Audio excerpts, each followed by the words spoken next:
Okay, so partial fractions is the last technique that we learned. So we have so far substitution. Well, there's just regular integration, right? Algebraic manipulation, and then it's just use the rules. Then there's integration by substitution. Then there is integration by parts. And then there is trigonometric substitution. And then there is partial fractions. Yes. How much does our learning in trigonometric substitution carry on to the partial fractions? It does not carry on. It's a different technique for different situations, but trigonometric substitution is important. Yeah. So if you didn't get it, it won't affect your understanding of this section, but you do want to get it before the exam and the rest of the sections that follow, because it'll keep popping up. Yeah. So next week we spent honing our integration techniques. Honing your integration technique skills. We will spend some time on that. Partial fractions is kind of a long-ish technique, so we'll spend at least a couple days on that. Just on partial fractions. Just on learning. Yeah, just on learning, and then we'll review it. You meant like the process. Yes. That too? Oh, okay. Okay. So the first thing is I have a question. Well, I don't know. It's not really a question, but so take a rational function. Okay, so you have a rational function, f of x. Let's say this is a ratio of two polynomials. Okay, so this rational function so is called proper. Do you guys know what that means? Proper if I don't know proper means. Like proper versus improper fractions. yes. Yeah. Correct. In that case, If They- f of x is Well- a lower degree than q of x? Okay, yes. So it's proper if the degree of p is less than the degree of q. So, okay, so for example, all right, an example of a proper rational function would be x over x cubed minus 1, right? Because the degree of the top is less than the bottom, right? Okay, so it's not proper. Okay, so give me an example of one that is not proper. X cubed minus 1 over x. Okay, so but let's add a little something to it so that we can do something. Okay, so if we have a rational function that is not proper, we can make it proper how? By what is it? Yes, division. So if it's not proper, we are going to turn it into a proper fraction by doing long division. Bam. Okay. All right. So that was just the initial intro. Okay. So partial fractions works only for proper rational functions. So if they're not proper, you turn them into you divide to make them proper first, and then you can do partial fractions. Yes? Okay. All right. So let's see. So let's start off with. So there are 3 different cases. Okay. So case 1 of partial fractions is when you have non-repeating. We're going to go from easiest to hardest. Linear factors.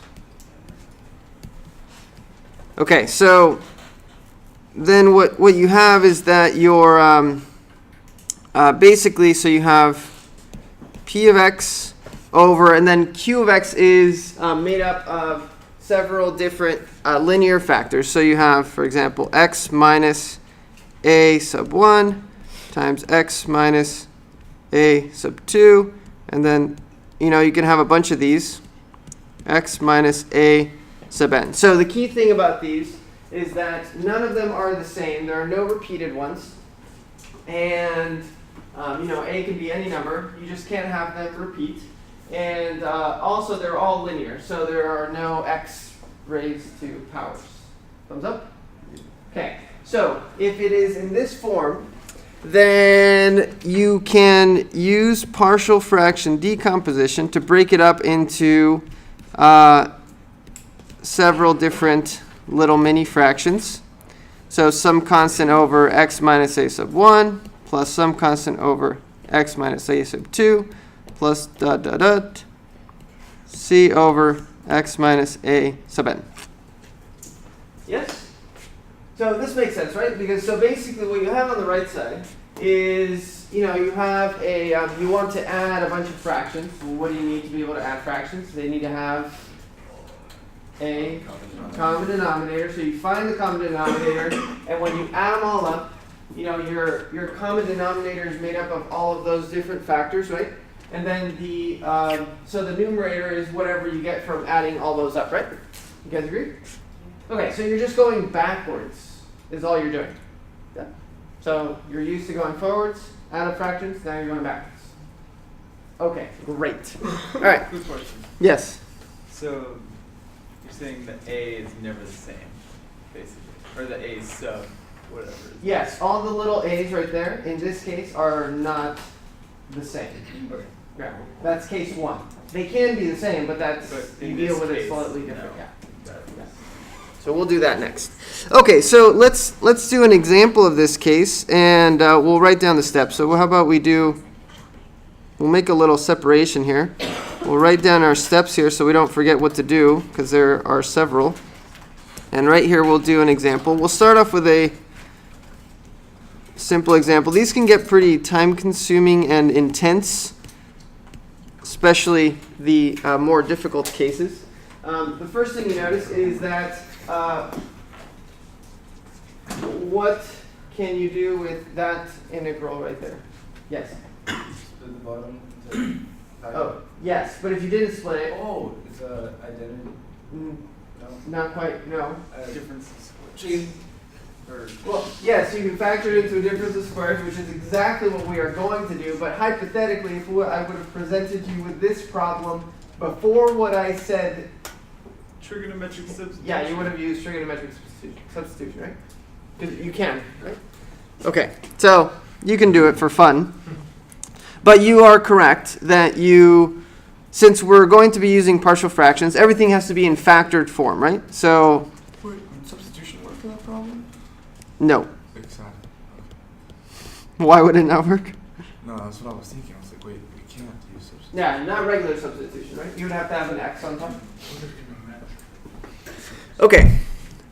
All right, so the first step. This is like a mini step. What we just did, right? Factor the denominator. And then another thing, actually, has to be, what does it have to be? What did we say? It has to be proper, yes. So if it's not proper, you divide, right? Make it proper by dividing. Okay. So then you do the, do the partial fraction decomposition. Okay, so step 2, part A, write it out.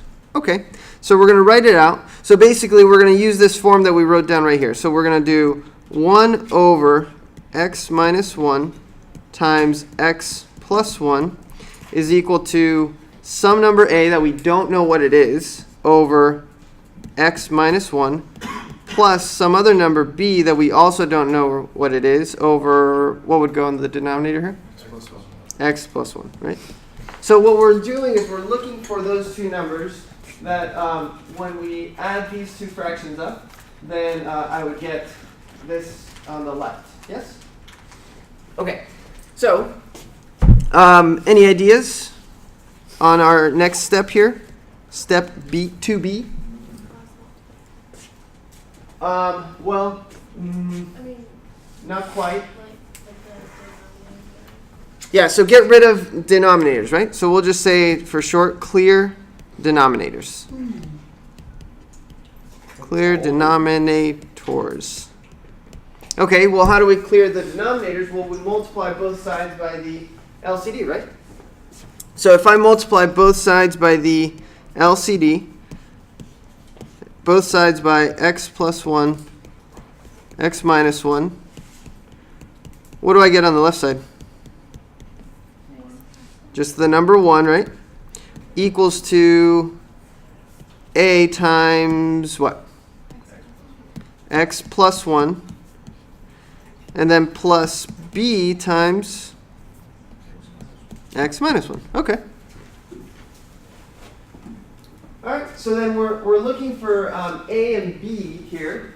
And the key here is that these values for a and b have to work for all x values. So there's different methods of doing this part. And some are easier than others. So I'm going to show you guys the easy way for now. And then when we get to the part where the easy way no longer works, then I'll show you that way too. Okay? Okay. So after we clear the denominators, what we're going to do is we're going to zero out all but one coefficient by choosing a good x value. Okay, so what we do is we pick an x value. So we say, okay, when x equals to, so pick a number that will zero out one. There are only two coefficients, right? So pick out a x value that'll zero one of them out. 1. Okay. So when x is equal to 1, what happens? So if I plug that in, on the left side I get 1 equals to a times, if x is equal to 1, what would that equal to? 2, right? 1 plus 1 is 2. And then what happens right here? B times 0 is just 0, right? So a times 2 plus 0, right? So can you see what a is? -1? No. Oh. 1/2, right? So this implies that a is equal to 1/2. And then, so you box this up. Boop. Ooh, kind of like when you go out to dinner and you box up your take leftover. I don't know. Not really.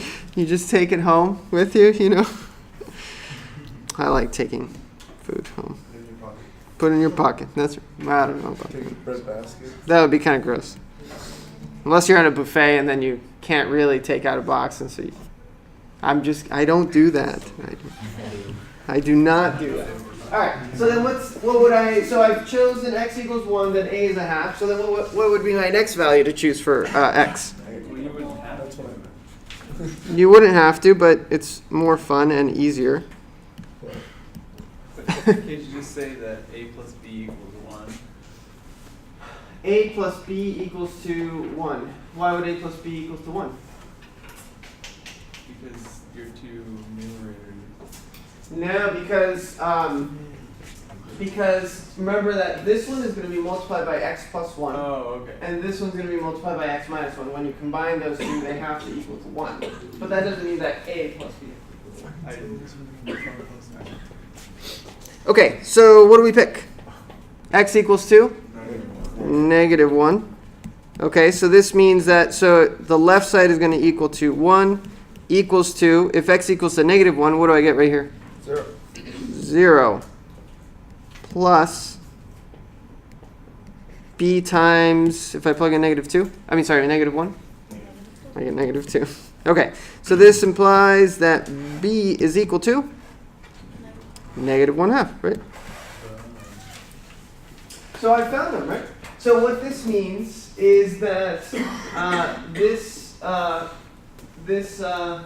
integral, or this fraction here, 1 over x plus 1 times x minus 1, can be written as 1/2 times 1 over x minus 1 plus, or minus 1/2 times 1 over x plus 1, right? Does that make sense? Okay, so then, all right. So step 3, after we broke it up, is to rewrite the integral and evaluate. And I will warn you that although this one works out nice, sometimes when you reevaluate you have to do like trigonometric substitution still and other things, so it just kind of depends. But such is life. Life is usually more complicated than we would like. Okay, so what we said is that this is going to equal to, why don't we write them all on the top? So I have 1/2 over, so this is a, right, which is 1/2 over x minus 1 dx, and then plus the integral of b, which is negative 1/2 over x plus 1 dx, right? Sure. So far, so good. So far, so good, right? And this integral actually is pretty simple to find. At this point, you guys can probably do this in your head. If not now, you will after today. What is that? So forget about the 1/2. I'll just stick it there. 1/2 ln of x minus 1. Why is that? U is x U minus 1. substitution. Yeah, so you do u substitution, let u be the denominator, right? Du is just equal to dx. So you have 1 over u, which is natural log of just x minus 1. And then what's this one going to be? Same exact thing, right? Minus 1/2 ln absolute value of x plus 1 This is just 0. plus c. What's 0? X minus 1 is x plus 1. No, because they're in different logarithms. Oh, whoops. But while we're on the subject of logs, it's a good plan to review some of our laws of logarithms. So when you're doing your homework, you'll notice that your answer again probably won't match the back of the book. So why don't we write this down in a couple different ways? What would we do if we wanted to combine those two logs? What would we do? Move the constants inside as exponents, right? So this is going to be ln of absolute value of x minus 1 to the 1/2. So how about we write it like this? Square root of x minus 1. Ooh, yeah, fancy. And then minus ln of the square root of x plus 1. And then when you're subtracting two logs, how do you combine them? Divide, right? So this is just 1 square root of x minus 1 over x plus 1, right? Because they're both under square roots, so you can just put them all under 1. Is that unnecessary stuff or? No, but it's good to know because sometimes you need to do. It's never bad to review things that might have been forgotten.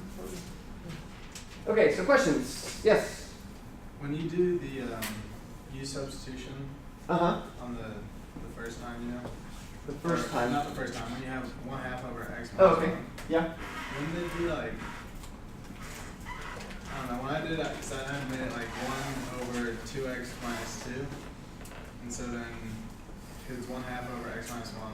If you did, Just take out the 1/2 as a constant. so if you would have done 1 over 2x minus 2, then when you did use substitution, what would have happened is you would have gotten a 1. So when you did your du, you would have had to have had a 1/2 on the outside. So then it would be 1/2 ln of 2x minus 2. Not x minus 1. no, because you would have had, you would have had 2x minus 2. Okay.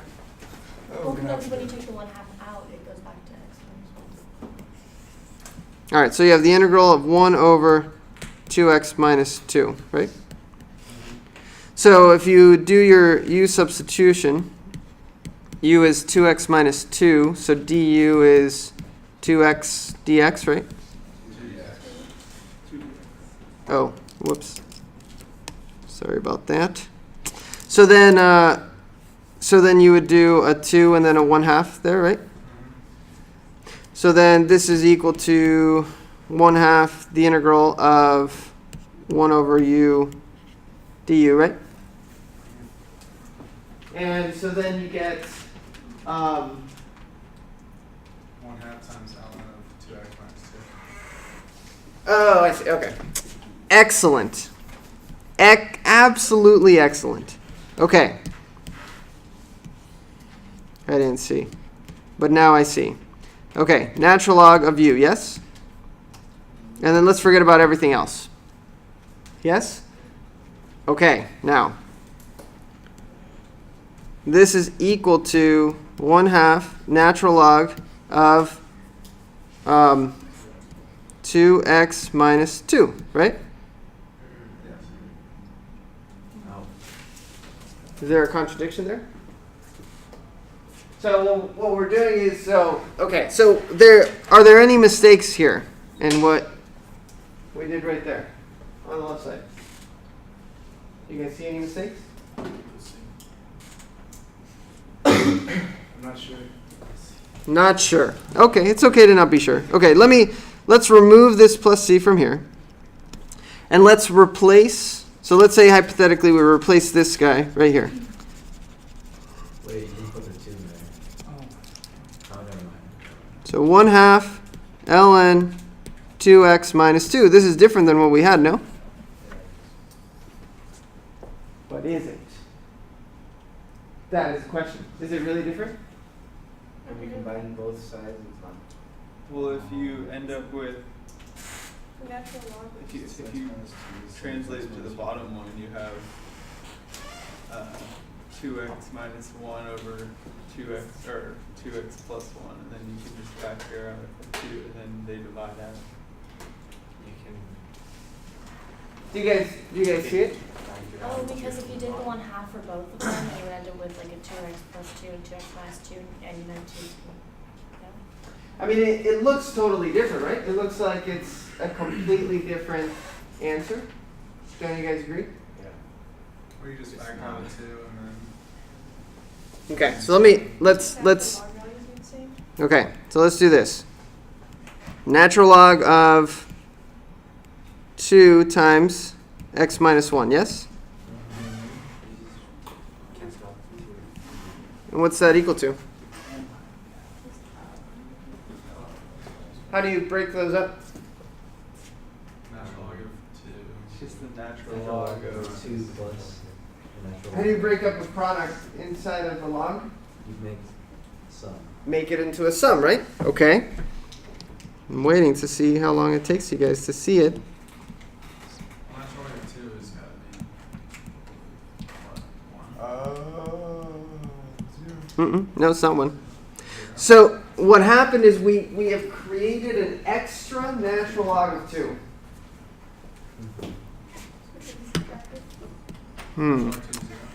An extra natural log of 2. What happens to it? What happens to the natural log of 2?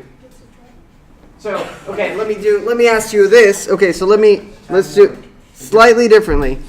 Is this right here? Well, actually, let's compare it to this one. Okay, this one right here. Is that the constant? yeah, Is that- it's a constant. That's a constant. Yes! Right? It's this right here is a constant, so it could get gobbled up by the constant term right here, right? So I am so glad you asked this question. So what is it? So check this out. Okay, so this is our answer that we got doing it our first way, right?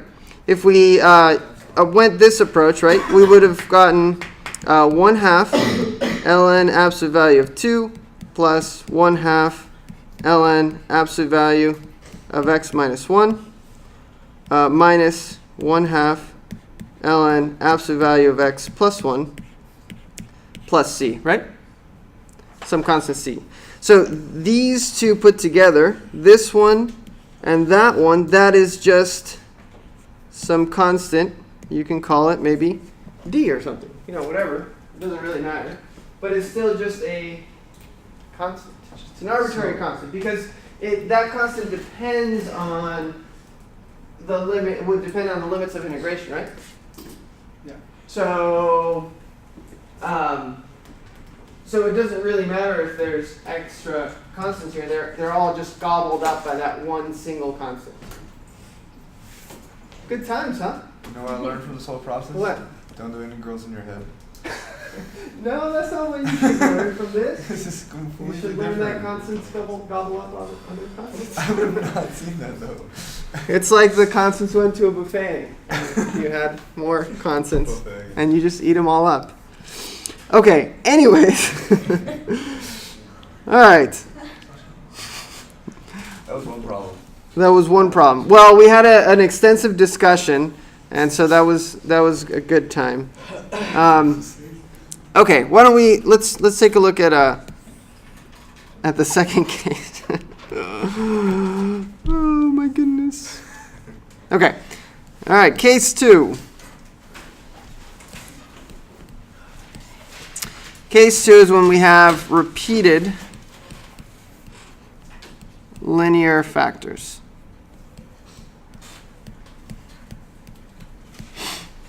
Okay, so I know you guys are going to ask me why when I give you the form, so I'm going to instead give you a example. Let's say that I'm adding up 3 over x plus 1 squared minus 4 over x plus 1 cubed. And this equals to blah over x plus 1 cubed. And actually, let me add something else over here. Let's put 1 over x plus 1 like that. Okay, so you guys agree that so I have those 3 terms on the left, and then that's going to, the common denominator is x plus 1 cubed, right? You guys agree? Okay. Now, if I grabbed my eraser and I erase this one right here, hey, my eraser isn't very strong. Okay, would the common denominator change? No. No, right? Okay. If I got rid of this one, would my common denominator change? No, right? So this common denominator, the x plus 1 cubed, if you think about going backwards, it could possibly be made up of a single fraction, x plus 1 cubed. It could be made up of 2 fractions, an x plus 1 squared and x plus 1 cubed. It could be made up of, an x plus 1 and an x plus 1 cubed. Right? There are a lot of different combinations, so you have to account for the possibility of there being each one, not just that one single one. Does that make sense? What I'm talking about? Kind of? Because the number that we put over one of them could be a 0, and that would you're erasing it. Right, exactly. So the key thing here is that if you're going backwards, so like if I can't do that, and I can't cover it up either, but if you pretend like you can't see the left side, just looking at the right side, and you're trying to think, okay, well, where does this one come from? It could come from, for sure you would have to have this one, the one with the cubed, right? You would have to have that one.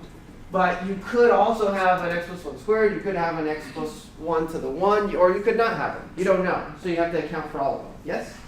Okay. All right. So that was my explanation.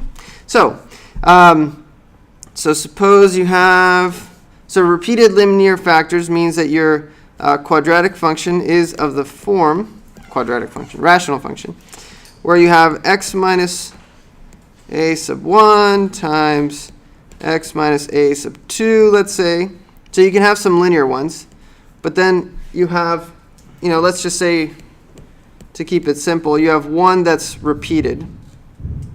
And repeated k times.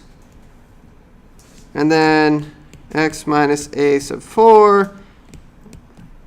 And then x minus a sub n. Okay, so you have a bunch of factors, and let's just say that this one right here in the middle somewhere, that one's repeated k times. So when you break this up, you would have, you have to take into account x minus a sub 1. You have to take into account x minus a sub 2. But when you get to the one that repeats, you have to account for that one being raised to the first power, the second power, the third power, all the way up to k. Does that make sense?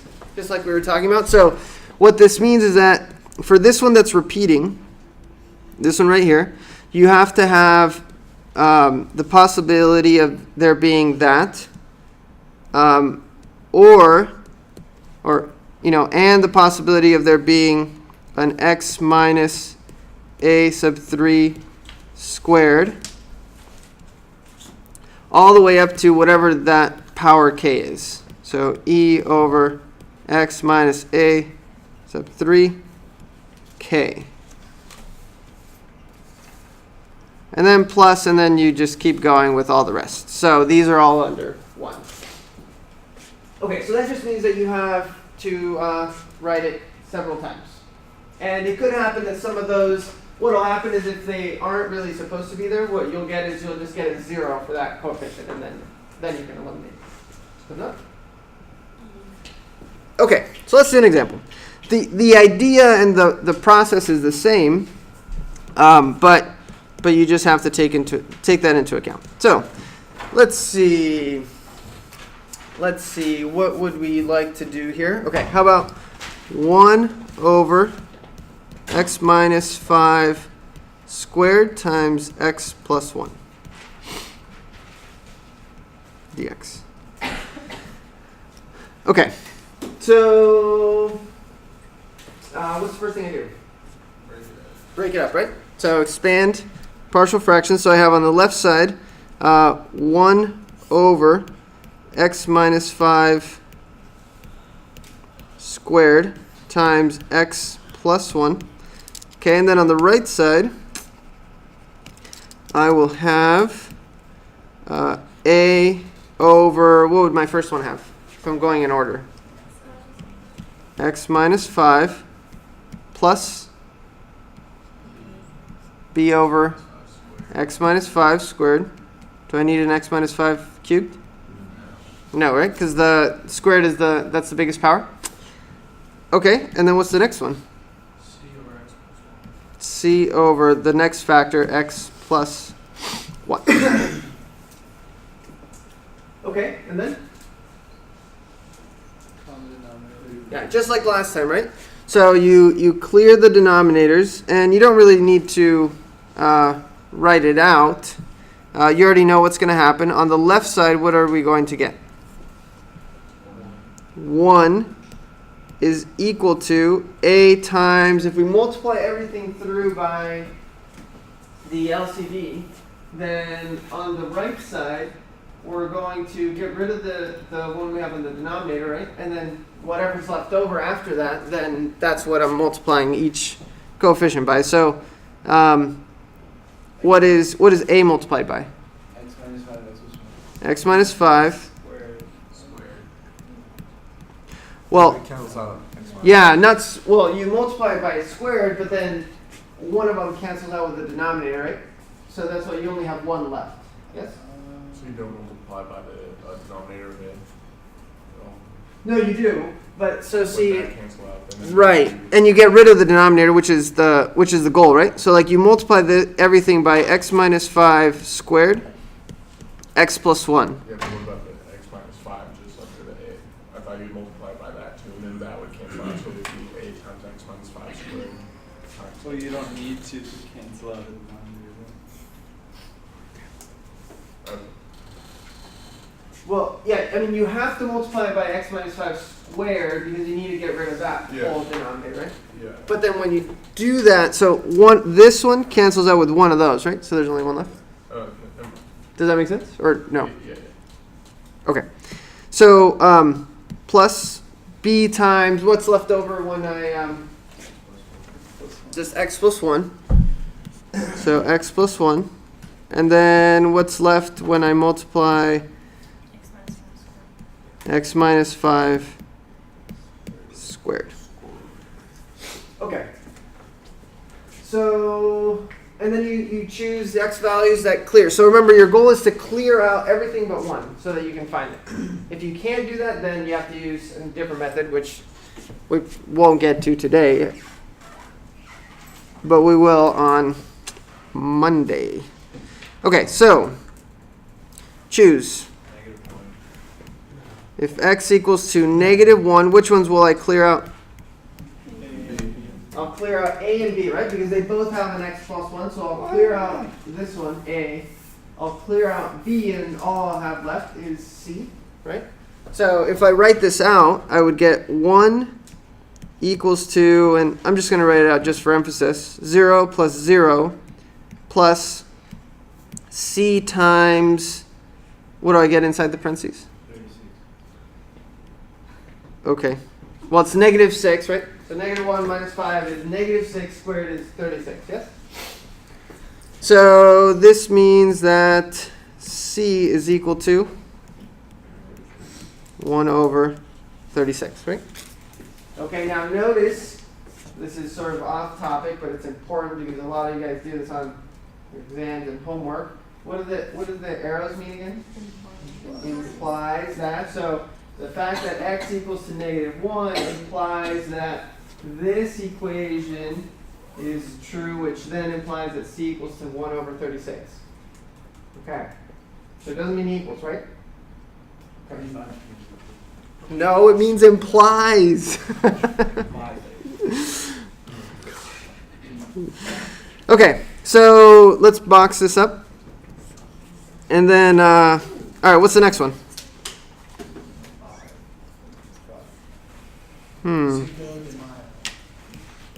Okay, Cinco de Mayo.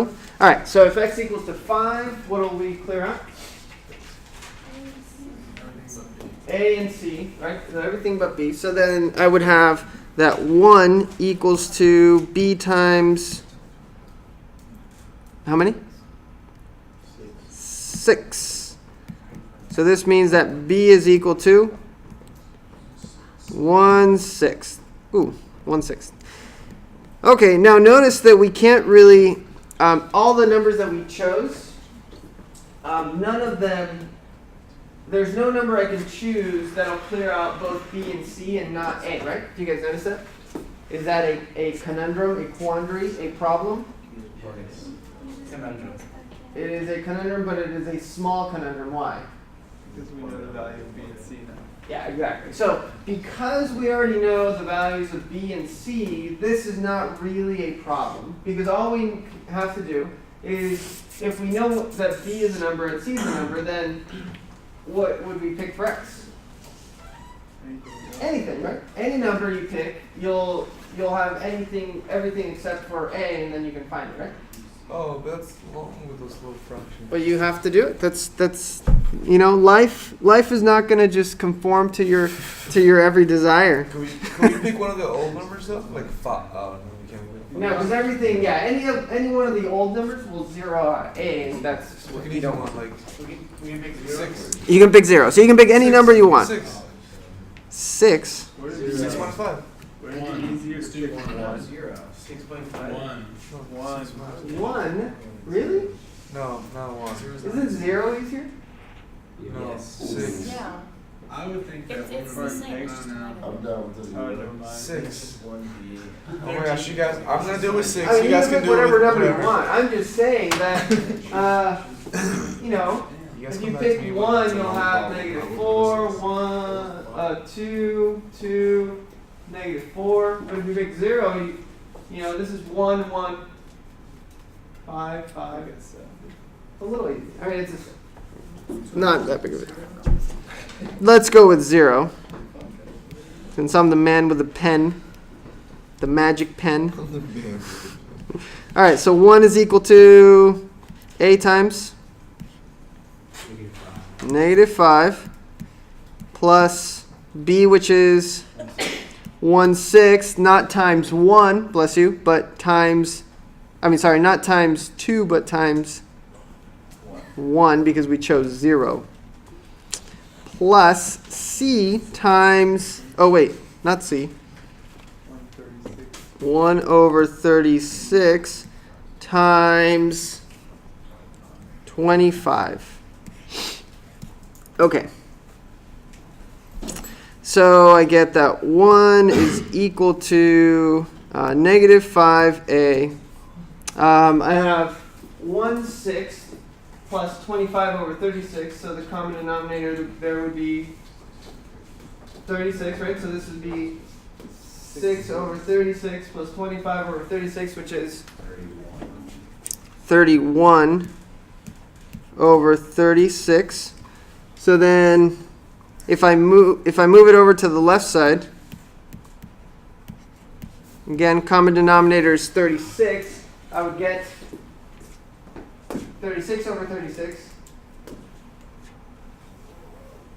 minus 31 over 36, which is 5 over 36.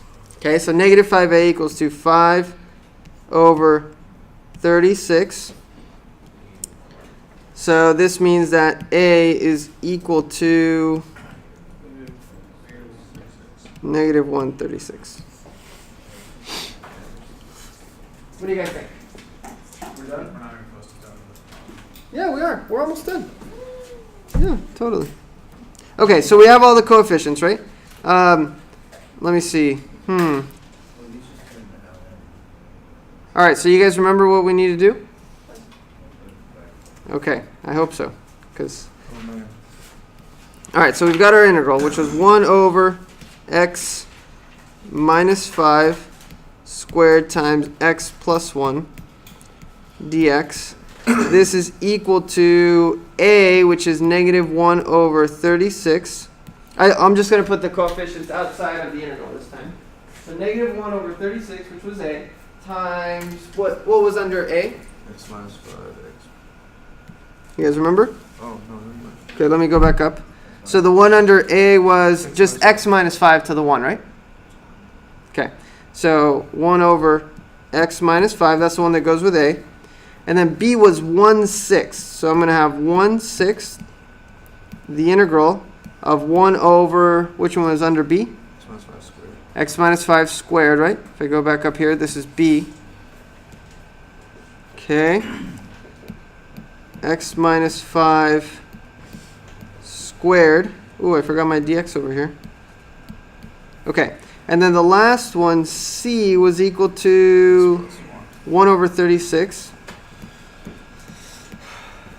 And then remember last time I told you, I think I told you guys, that it's a good idea to be comfortable doing simple substitutions in your head. It's plus 1, sorry. Remember I told you this? Did I tell you? Because you get situations like this where it would be annoying to have to do u substitution on this, u substitution on this, and u substitution on this, right? Annoying. Because those are simple substitutions. They're simple because when you take your u, du is equal to dx. So you can just pretend like that, for example here, just pretend like x minus 5 is u, and then just integrate. And just leave it there, right? Yeah. Okay. So we'll never have like a dx that's not equal to u? It is? You will, but even then it would be relatively simple, right? Because, you might have like, let's say 2x minus 5, so it'll be, there would be a coefficient there. But the whole point is that, it breaks up into simple pieces. So this first one, what's the antiderivative of the first one? ln of x minus 5. The next one is... Yeah, so you have this, right? You bring it up, so it's going to be x minus 5 to the -2. Then you add 1, divide by it, right? So minus 1/6. So minus 1/6, and then x minus 5 to the negative 1, or 1 over x minus 5 to the 1, right? I'll put it in parentheses so that we don't. Does that make sense? Okay. And then plus 1 over 36 times ln of x plus 1 plus c. Ta-da! What do you guys think? So, I went through it pretty slowly because I wanted to make sure that it kind of made sense. And although it seems like it's really long, in reality it's actually not that bad. Once you sort of get in the groove. Next time, also, besides from doing the more complicated ones, I'll show you a what is called the cover-up method, which is pretty cool. The cover-up method. Faster. It's way faster, yeah. It seems to be a faster way. There always seems to be a faster You guys way. have any questions? It always seems to be. It's weekend, baby. The weekend, that is correct. Don't forget to start your homework early. One more thing. Have a nice weekend.